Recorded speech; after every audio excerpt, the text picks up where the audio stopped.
Let's do the calculations, and I'll show you the calculator command, and we'll do the interpreting to finish this two-sample t-test.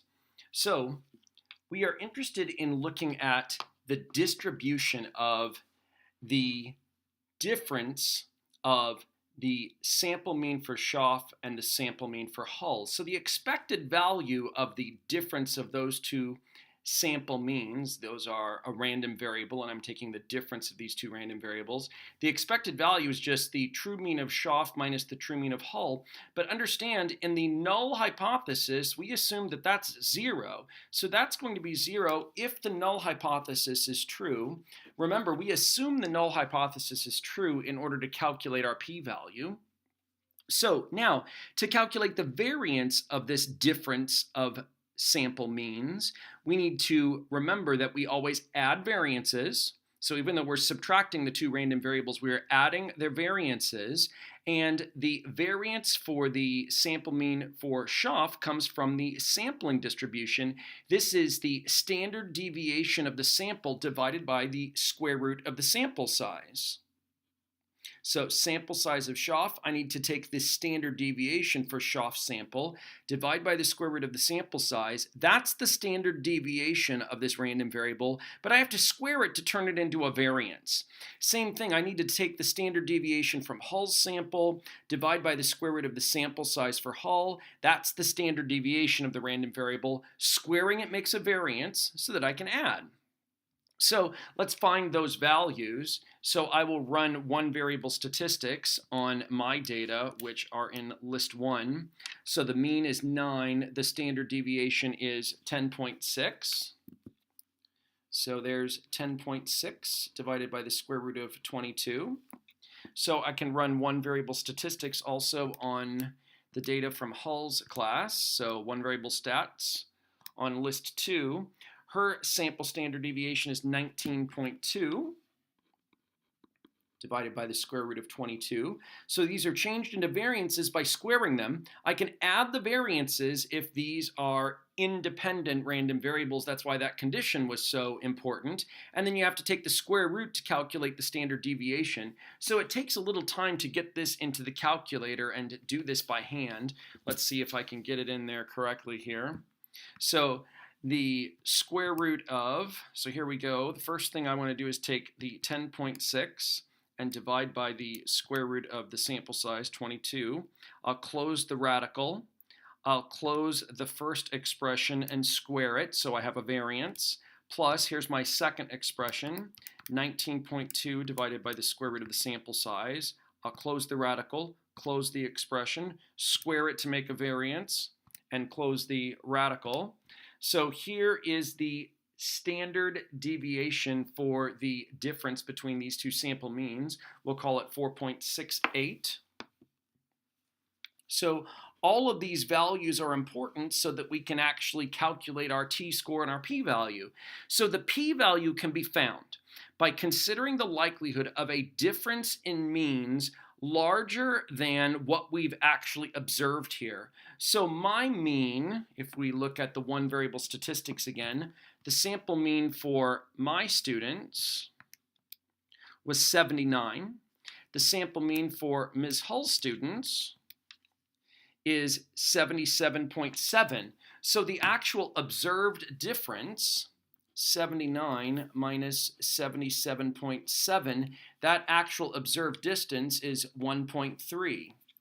That's that difference. So I want to find the likelihood of a difference that is larger than 1.3 or smaller than negative 1.3. So we could be extreme in either direction because this is a two-sided or a two-tailed test. So if the null hypothesis is true.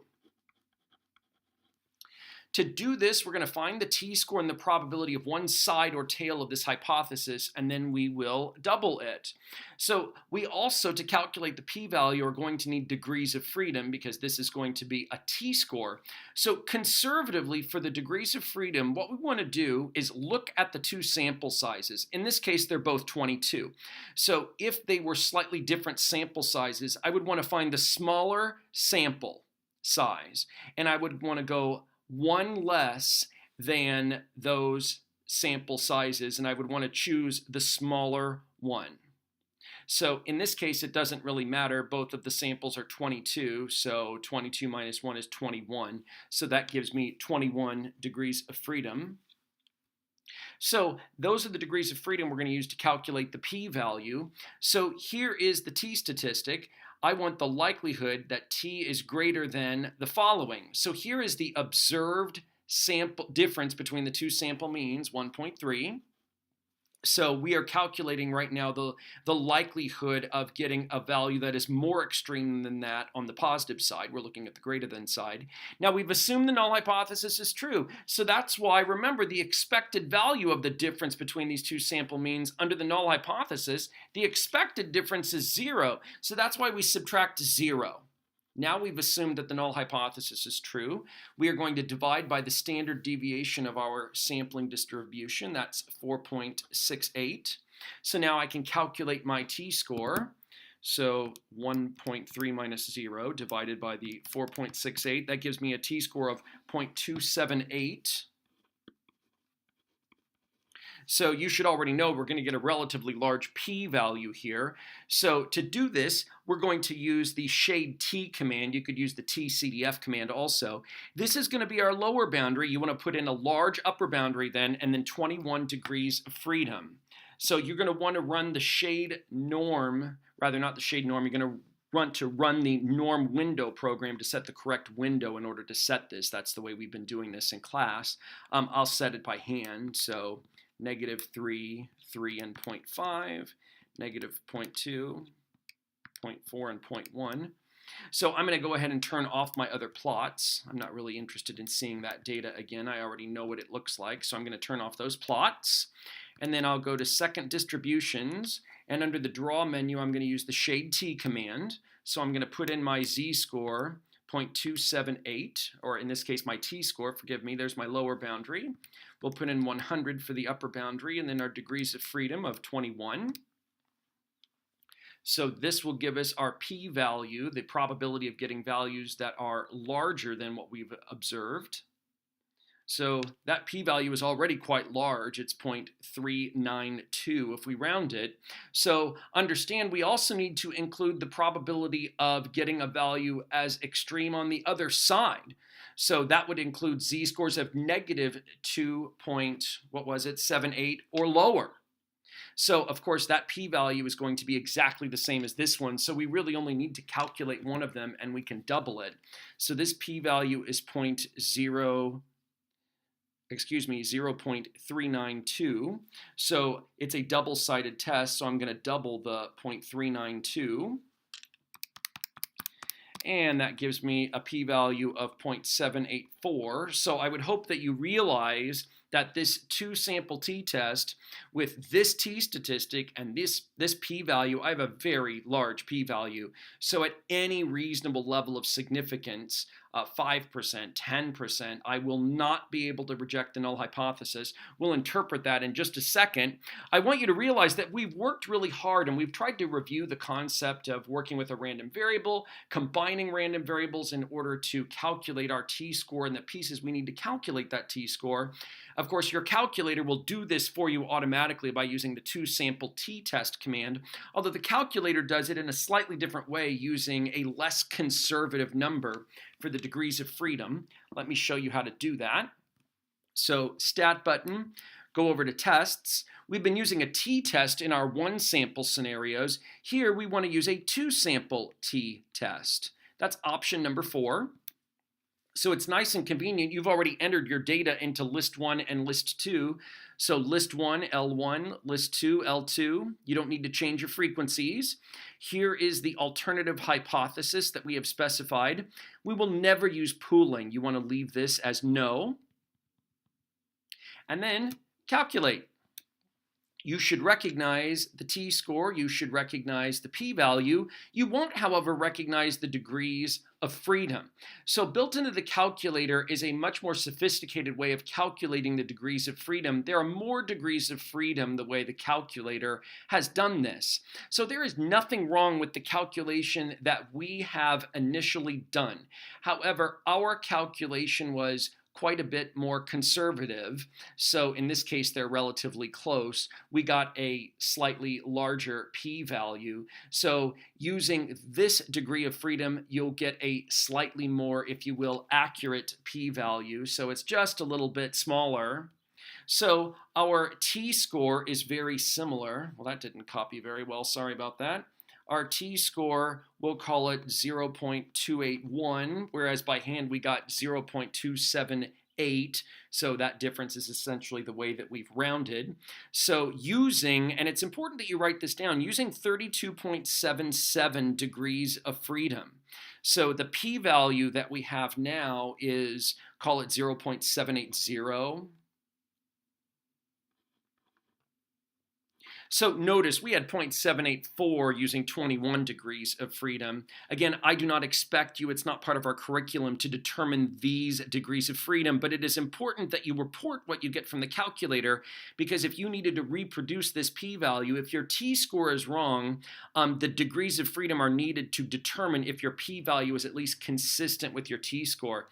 It is perfectly fine to write down the name of the test. This is a 2-sample t-test, and then to use the calculator command in order to get your t-score, your p-value, and your degrees of freedom. So now all that's left is to interpret this in context like we've done with all of our other tests. So first you should compare to a p-value. So we have 0.780. That is our p-value. And that's certainly greater than any reasonable level of significance. Let's call it 0.05. So as a result, we can't reject the null hypothesis.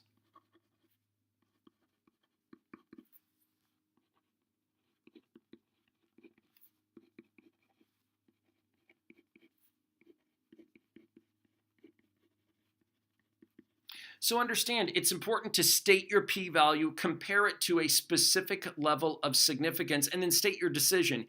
Either you can or you can't reject the null hypothesis. In this case, we can't reject the null hypothesis, or we fail to reject the null hypothesis. So then to conclude, you need to interpret this in context. So we do not have any evidence here of the alternative. So we have no evidence to suggest, or we don't have sufficient evidence. We have no evidence to suggest that the difference between the two population means for Geometry 1 exam scores for Schaff and Hull, so that's quite a lot to write.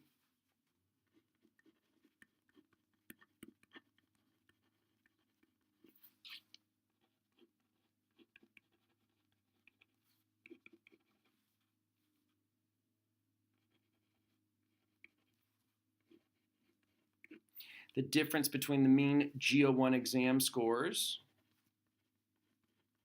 in the populations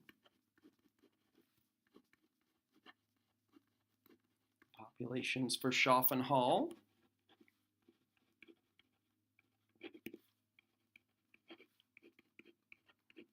are different from 0.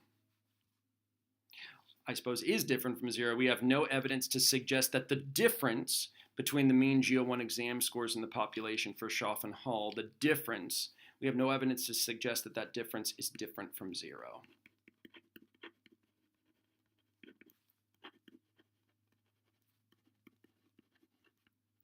So that completes the test. Just like before, you need to define your parameter and your hypotheses. You need to check your conditions. It's okay to use your calculator to calculate your t-score and your p-value, but you need to write down the degrees of freedom, and you need to explicitly name the test, and then you need to interpret the test in context. Hope this has been helpful.